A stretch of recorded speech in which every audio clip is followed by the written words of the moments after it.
Hello friends, welcome back to my channel. இன்றைக்கி நம்ம சேனலில் ரேஷன் புழுங்கல் அரிசியும் ரேஷனில் கொடுக்கக்கூடிய பருப்பும் இருந்தால் போதுங்க. குறைஞ்ச செலவில் 4 விதமான டிஃபன் ரெசிபி காலையிலேயும் நீங்கள் சாப்பிட்லாம், நைட்டு டின்னர் கூட நீங்கள் எடுத்துக்கிடலாங்க. வாங்க என்ன ரெசிபியும் வீடியோக்குள்ளே போய் பார்த்துடலாம்.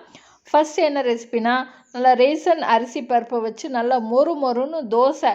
ரொம்ப சிம்பிளாக வாங்க பண்ணி வீடியோக்குள்ளே போய் பார்த்துலாம். இந்த ரெசிபி பண்ணுறதுக்கு நான் 1 டம்ளர் அளவு ரேஷன் அரிசி புழுங்கல் அரிசி தான் எடுத்திருக்கேன். 1/2 டம்ளர் அளவு ரேஷன் துவரம்பருப்பு எடுத்திருக்கேன். அரிசி பருப்பு ரெண்டையுமே ஒன்றா சேர்த்துடலாம். சேர்த்துட்டு தேவையான அளவு நல்லா முங்குற அளவுக்கு தண்ணி சேர்த்து நல்லா அழுத்தம் கொடுத்து ஒரு 4லேருந்து 5 தடவை கழுவி எடுத்துக்கிடலாம். 1 ஸ்பூன் அளவு கல்லுப்பு சேர்த்து கழுவி பாருங்கள். நல்லா ரேஷன் அரிசி பருப்பு நல்லா பளிச்சுன்னு சூப்பராக எந்த ஒரு ஸ்மெல்லுமே இல்லாமல் நல்லாயிருக்கும். இப்போ நல்லா கழுவுனதுக்கப்புறம் நல்லா முங்குற அளவுக்கு தண்ணி ஊற்றி ஒரு 3 மணி நேரத்துலேருந்து 2 மணி நேரம் நம்ம ஊற வச்சு எடுத்துக்கிடலாங்க. 3 மணி நேரம் கழித்து பாருங்கள், பருப்பு பாருங்கள் நல்லா ஊறி இந்த அளவுக்கு நல்லா கைட்ட உடையிற அளவுக்கு நல்லாவே ஊறி வந்திருக்கும்.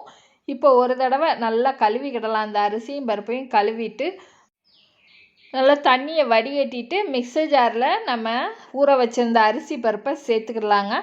சேர்த்துட்டு அரைச்சி எடுத்துகிட்டு வந்துக்கலாம். கொஞ்சம் கொஞ்சமாக தண்ணி சேர்த்து நம்ம அரைச்சி எடுத்துகிட்டு வந்துக்கலாம்.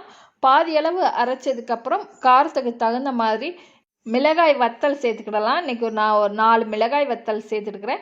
சேர்த்துட்டு இதையுமே சேர்த்து நல்லா அரைச்சி எடுத்துகிட்டு வந்துக்கலாம். ரொம்ப தண்ணியாக அரைச்சிடாமல் கொஞ்சம் கட்டியான பதத்துக்கு அரைச்சி எடுத்துகிட்டு வந்துக்கலாம். இதில் கருவேப்பிலை, சீரகம் எல்லாத்தையுமே நீங்கள் அரைச்சி சேர்த்துக்கிடலாம். இப்போ பாருங்கள், மாவு இந்த அளவுக்கு நல்லா நைஸாக அரைச்சி எடுத்துகிட்டு வந்தாச்சு. அரைச்சி எடுத்துகிட்டு வந்த மாவை ஒரு பாத்திரத்தில் நம்ம மாற்றி எடுத்துக்கிடலாங்க.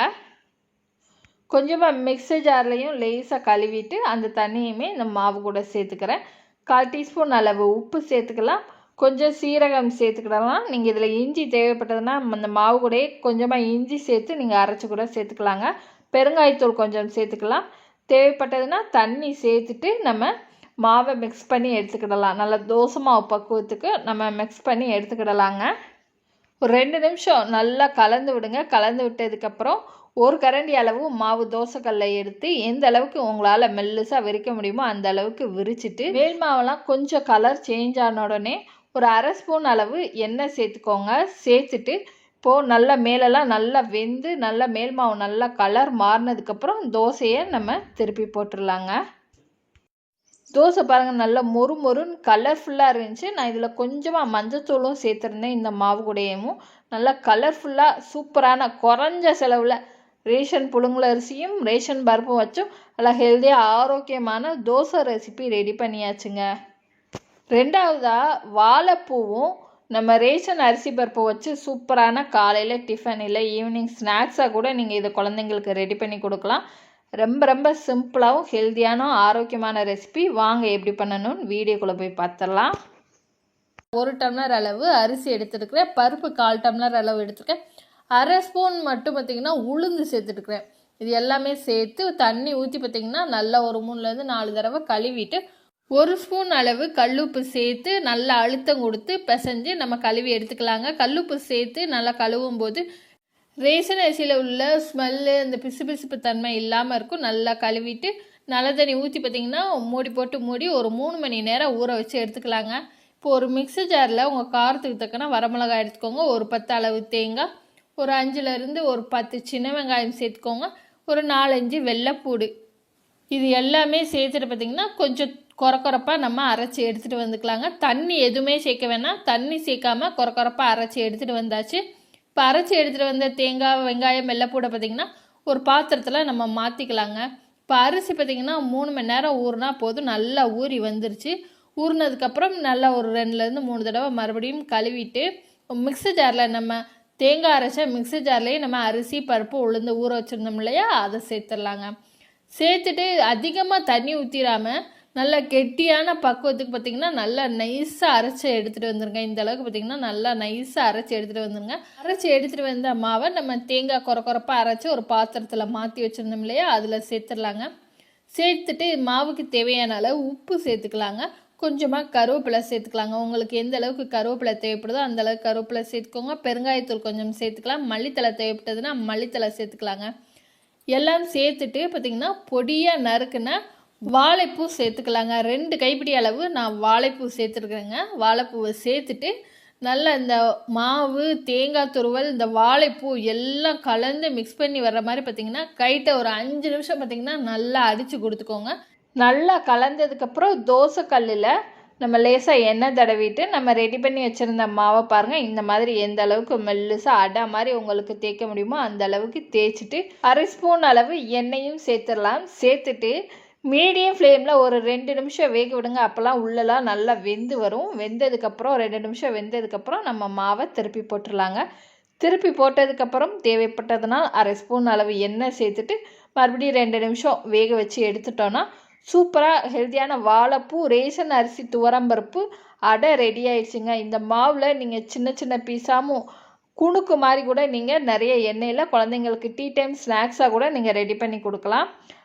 நல்லா ஹெல்த்தியாக ஆரோக்கியமாக வாழைப்பூவும் ரேஷன் அரிசியும் ரேஷனில் கொடுக்கக்கூடிய துவரம்பருப்பு வச்சு சூப்பரான அடை ரெசிபி காலையில் டிஃபனில் ஈவினிங் ஸ்நாக்ஸாக நீங்கள் ரெடி பண்ணி கொடுக்கலாம். நைட்டு டின்னர் கூட இதை நீங்கள் செஞ்சு சாப்பிட்லாங்க. ட்ரை பண்ணி பாருங்கள். மூணாவதாக என்ன ரெசிபின்னு பார்த்துடலாங்க. எப்போவுமே கோதுமை மாவில், மைதா மாவில், அரிசி மாவில் பூரி சுட்டிருப்பீங்க. ஆனால் இன்றைக்கி ரேஷனில் கொடுக்கக்கூடிய துவரம்பருப்பும் அரிசி வச்சு சூப்பரான பூரி வாங்க ரெடி பண்ணணும்னு பார்த்துடலாம். 1 டம்ளர் அளவு புழுங்கல் அரிசி, ரேஷன் புழுங்கல் அரிசி தான் எடுத்துருக்கேன். 1/4 டம்ளர் அளவு ரேஷன் துவரம்பருப்பு எடுத்துருக்கிறேன். ரெண்டையுமே பார்த்திங்கன்னா நல்லா கழுவி எடுத்துக்கலாம். ஒரு 5லேருந்து ஒரு 6 தடவை கழுவி எடுத்துக்கலாம். நல்லா கழுவுன அரிசியை நம்ம 3 மணி நேரம் ஊற வச்சு எடுத்துக்கிடலாங்க. 3 மணி நேரம் ஊறினாலே போதும், அதிக நேரம் ஊற வேண்டாம். 3 மணி நேரத்தில் பார்த்தீங்கன்னா ரேஷன் புழுங்கல் அரிசி நல்லா ஊறி வந்துடும். இதில் நீங்கள் இட்லி அரிசியில் கூட செய்யலாம், இல்லை வீட்டு புழுங்கல் அரிசியில் கூட செய்யலாங்க. இந்த 2 இட்லி அரிசிக்கும் ஒரு புழுங்கல் அரிசியும் பார்த்திங்கன்னா 2 மணி நேரம் ஊறினாலே போதும். இப்போ ஒரு மிக்சர் ஜாரில் 4 வரமிளகா, 1 டீஸ்பூன் அளவு சீரகம், 1/2 கப் அளவு தேங்காய், ஒரு 10 போல் சின்ன வெங்காயம், இதில் பார்த்திங்கன்னா நல்லா ஃப்ரெஷ்ஷான கருவேப்பிலையும் சேர்த்துக்கலாம். இதில் பூண்டு கூட சேர்த்துக்கலாங்க. நல்லா கொரப்பாக அரைச்சி ஒரு தட்டில் மாற்றி வச்சுக்கலாம். இப்போ அதே மிக்சர் ஜாரில் பார்த்திங்கன்னா நம்ம ஊற வச்சுருந்த 3 மணி நேரம் ஊற வச்சுருந்த அரிசியும் பருப்பையும் சேர்த்துக்கலாங்க. சேர்த்துட்டு பார்த்திங்கன்னா கொஞ்சம் கொரப்பாக நம்ம ஒரு 50% ஒரு 60% நல்லா அரைச்சி எடுத்துகிட்டு வந்ததுக்கப்புறம் நம்ம கொரப்பாக அரைச்சி வச்சுருந்த வெங்காயம், தேங்காய் எல்லாத்தையுமே சேர்த்துட்டு கொஞ்சமாக பார்த்திங்கன்னா உப்பும் சேர்த்துக்கலாம். 1/4 டீஸ்பூன் அளவு உப்பும் சேர்த்துட்டு ஒரு 90% வடை மாவுக்கெல்லாம் நம்ம எந்த அளவுக்கு அரைப்போமோ மசால் வடைக்கலாம் அந்த அளவுக்கு பார்த்திங்கன்னா கொஞ்சம் கொரப்பாக அரைச்சி எடுத்துகிட்டு வந்துக்கோங்க. அரைச்சி எடுத்துகிட்டு வந்ததை ஒரு பவுலில் மாற்றிட்டு இப்போ தேவையான அளவு பெருங்காயத்தூள் 1/4 டீஸ்பூன் அளவு பெருங்காயத்தூள் சேர்த்து நல்லா பிசைஞ்சு விட்டுக்கலாம். இப்போ ஒரு கிண்ணத்தில் பார்த்திங்கன்னா நான் வெள்ளை காட்டன் துணி போட்டிருக்கிறேன். இந்த வெள்ளை காட்டன் துணியில் நம்ம அரைச்சி வச்ச மாவை பார்த்திங்கன்னா சின்னதாக பூரி உருண்டைக்கு மாதிரி எடுத்து அழுத்தம் கொடுத்துக்கலாம். இது மேலேயே பார்த்திங்கன்னா இன்னொரு வெள்ளை காட்டன் துணி போட்டு லேசாக தட்டை வச்சு அமுத்துனீங்கன்னா போதும். இதில் எக்ஸ்ட்ரா உள்ள ஈரம்லாம் பார்த்திங்கன்னா இந்த வெள்ளை காட்டன் துணியிலே நம்மளுக்கு தங்கிடும். அதனால் இந்த மாதிரி வெள்ளை காட்டன் துணியில் வச்சு நீங்கள் அழுத்தம் கொடுத்து எண்ணெய் மிதமான சூட்டில் உள்ள எண்ணெயில் பூரி எப்படி பொரிச்சு எடுப்பீங்களோ அதே மாதிரி பார்த்திங்கன்னா பொரிச்சு எடுத்துக்கோங்க. ஃப்ளஃபியாக உப்பி வர்றதுக்காண்டி நான் சோடா உப்பு எதுவுமே சேர்க்காமே பார்த்திங்கன்னா நல்ல பூரி மாதிரி நல்ல ஃபுஃப்னு உப்பி வருது பாருங்கள். இந்த பூரி அடை ரெசிப்பியை உங்கள் வீட்டில் குழந்தைங்களுக்கு காலைல டிஃபன், ஈவினிங் ஸ்நாக்ஸாக நீங்கள் செஞ்சு கொடுங்க. ஒரு தடவை செஞ்சு கொடுங்க, கண்டிப்பாக விரும்பி சாப்பிடுவாங்க. பூரி பாருங்கள் நல்லா புசு புசுன்னு சூப்பராக இருக்கும். குறைஞ்ச செலவில் ரேஷனில் கிடைக்கக்கூடிய புழுங்கல் அரிசி துவரம்பருப்பை வச்சு சூப்பரான பூரி ரெடி பண்ணியாச்சுங்க. ட்ரை பண்ணி பாருங்கள்.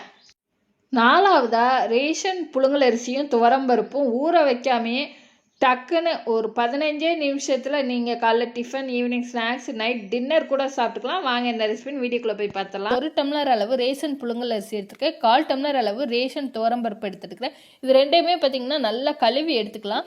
கொஞ்சம் கூட தண்ணியே இல்லாமல் நல்லா வடித்து எடுத்துக்கோங்க. வடித்து எடுத்ததுக்கப்புறம் பார்த்திங்கன்னா மூடி போட்டு மூடிட்டு ஒரு 15 நிமிஷம் மூடி விட்டுருங்க. அந்த 15 நிமிஷத்தில் பார்த்திங்கன்னா பேலன்ஸ் இருக்கிற தண்ணியும் இந்த அரிசி பருப்பு ஊறி வந்துடும். நல்லா பொழுன்னு இருக்கும். பொழுன்னு இருக்கிற அரிசியும் பருப்பையும் ஒரு குக்கரில் நம்ம வறுத்து எடுத்துக்கலாங்க. சிம்மில் அண்ட் மீடியம் ஃப்ளேமில் வச்சுட்டு நல்லா அரிசியும் பருப்பு நல்லா இந்த அளவுக்கு பார்த்திங்கன்னா பொரிஞ்சு வரணும். பொரிஞ்சு வந்ததுக்கப்புறம் அடுப்பை ஆஃப் பண்ணிவிட்டு நம்ம ஆற வச்சு எடுத்துக்கலாங்க. ஆறினதுக்கப்புறம் ஈரமில்லாத மிக்சர் ஜாரில் நம்ம சேர்த்துடலாங்க. சேர்த்துட்டு ரவை பக்குவத்துக்கு பார்த்திங்கன்னா நல்லா பொடிச்சு எடுத்துகிட்டு வந்துக்கலாம். இந்த அளவுக்கு பார்த்திங்கன்னா பொடிச்சு எடுத்துகிட்டு வந்துக்கலாம். இப்போ குக்கரில் நம்ம தேவையான அளவு எண்ணெய் சேர்த்துக்கலாம். ஒரு 2 ஸ்பூன் அளவு எண்ணெய் சேர்த்துட்டு கடலைப்பருப்பு 1/2 ஸ்பூன், உளுந்தம்பருப்பு 1/2 ஸ்பூன் சேர்த்துக்கலாம். கடுகு 1/4 டீஸ்பூன், ஜீரகம் 1/4 டீஸ்பூன் எல்லாம் பார்த்திங்கன்னா நல்லா பொரிஞ்சு வரணும். பொரிஞ்சு வந்ததுக்கப்புறம் உங்கள் காரத்துக்கு தக்கன பார்த்திங்கன்னா 2 பச்சை மிளகாய் சேர்த்துக்கலாம். 10 போல் சின்ன வெங்காயம் சேர்த்துக்கலாங்க. சேர்த்துட்டு நல்லா நம்ம வதக்கி விட்டுக்கலாம். ஒரு 2லேருந்து ஒரு 3 நிமிஷம் இந்த பச்சை வாசனை போகிற வரைக்கும் பார்த்திங்கன்னா நல்லா வதக்கி விட்டுட்டு ஃப்ரெஷ்ஷான கருவேப்பிலையுமே சேர்த்துக்கலாங்க. இப்போ நல்லா வதங்கினதுக்கப்புறம் நம்ம தண்ணி சேர்த்துக்கலாங்க. நான் 1 டம்ளர் அளவு அரிசி பருப்பு எடுத்திருந்தேன். இதுக்கு பார்த்திங்கன்னா 2 டம்ளர் அளவு நான் தண்ணி சேர்த்துக்கிறேன். தண்ணியும் சேர்த்துட்டு உப்பு 1/4 டீஸ்பூன் அளவு சேர்த்துக்கலாம்.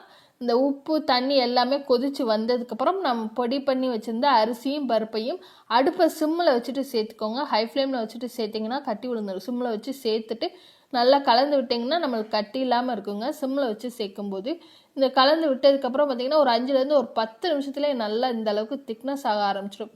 இப்போ குக்கர் மூடி போட்டு மூடிட்டு ஒரு 5லேருந்து ஒரு 10 நிமிஷம் மீடியம் ஃப்ளேமில் தம் போட்டு எடுத்துட்டிங்கன்னா போதுங்க. சூப்பராக பார்த்திங்கன்னா உதிரி உதிரியாக ரேஷன் அரிசி பருப்பையும் வச்சு ஒரு சூப்பரான அரிசி உப்புமா ரெடி ஆயிடுச்சுங்க. இதில் நெய்யில் வறுத்த முந்திரி கூட சேர்த்துக்கலாங்க. நல்லா டேஸ்ட் அட்டகாசமாக இருக்கும். ஒரு தடவை நல்லா கலந்து விட்டுட்டு நம்ம தட்டில் சர்வ் பண்ணிக்கலாங்க.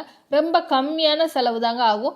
எண்ணெய் கடுகு சீரகத்துக்கு ஆக வேண்டிய செலவு தான். சூப்பரான காலையில் டிஃபன் ரொம்ப கம்மியான செலவில் அரிசி உப்புமா ரெடி பண்ணியாச்சுங்க. நீங்களும் குறைஞ்ச செலவில் இந்த 4 ரெசிபியுமே அடை, பூரி, உப்புமா, தோசை ரெசிபியை உங்கள் வீட்டில் செஞ்சு கொடுங்க. செஞ்சு கொடுத்துட்டு எப்படி இருந்ததுன்னு உங்களோட ஃபீட்பேக்கை என்னோட கமெண்ட் பாக்ஸில் கமெண்ட் பண்ணுங்கள். உங்களுக்கு இந்த ரெசிபிஸ் எல்லாமே பிடிச்சிருந்தா லைக் பண்ணுங்கள், ஷேர் பண்ணுங்கள். டாட்டா, இன்னொரு வீடியோவில் பார்க்கலாம்.